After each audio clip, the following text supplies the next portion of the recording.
Bonsoir à tous, bienvenue à ce flash d'information. Nous commençons par le palais présidentiel où s'est tenu le Conseil des ministres. Les membres du gouvernement autour du président de la République, Alassane Ouattara, ont abordé plusieurs sujets, entre autres la lutte contre le coronavirus. L'État ivoirien va recevoir plus de 7 millions de doses de vaccins les mois à venir. Le gouvernement a donc décidé de corser la riposte en misant sur la stratégie vaccinale afin de vaincre ce virus qui sévit dans le monde. Nous écoutons le porte-parole du gouvernement, le ministre Amadou Coulibaly.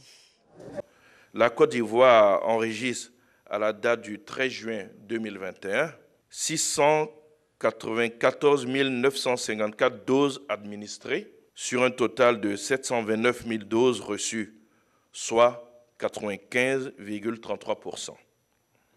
Afin de maintenir la dynamique actuelle et l'engouement des populations et de garantir donc la série vaccinale complète pour être immunisée, un plan d'acquisition donc a été mis en place et devrait permettre d'acquérir 7 400 000 nouvelles doses.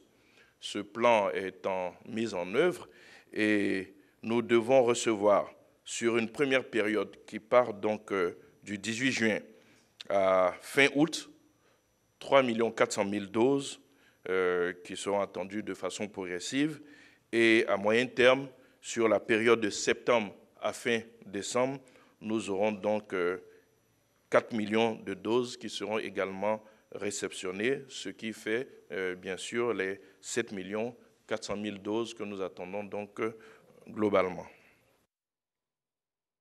On lutte aussi contre la vie chère en Côte d'Ivoire. Le ministère du Commerce et de l'Industrie retrousse les manches, investit le terrain. Les contrôleurs passent à la phase de la répression après la sensibilisation.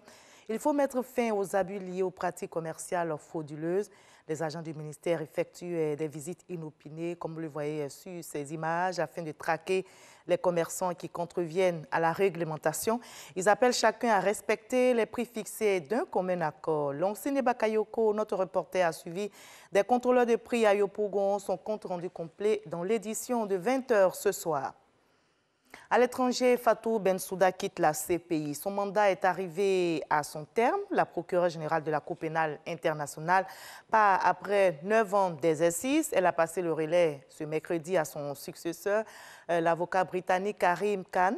Le nouveau procureur général de la CPI, spécialiste des droits humains, a été élu en février dernier à New York par les États partis au statut de Rome. Il hérite d'une pile de dossiers concernant des enquêtes épineuses, notamment dans les territoires palestiniens, en Afghanistan et aux Philippines. Il devra également faire face à l'opposition de grandes puissances ayant refusé de rejoindre la CPI comme les États-Unis, Israël et la Chine. Il promet de faire revivre la juridiction internationale, d'accomplir son travail sans crainte ni faveur. Le nord-est de la Centrafrique connaît des tensions. Au moins 15 personnes ont perdu la vie il y a quelques jours à l'issue d'affrontements entre éleveurs et cultivateurs près de la frontière avec le Tchad. Les cultivateurs accusent les éleveurs de saccager leurs champs en faisant paître leurs animaux. Les conflits de ce type sont récurrents dans cette région en période surtout de transhumance. Mais c'est l'un des incidents les plus violents répertoriés depuis de nombreuses années dans cette zone. Parmi les victimes, on compte des femmes et des enfants. Plus de 66 maisons et greniers ont été incendiés. Environ 3000 personnes ont fui leur village.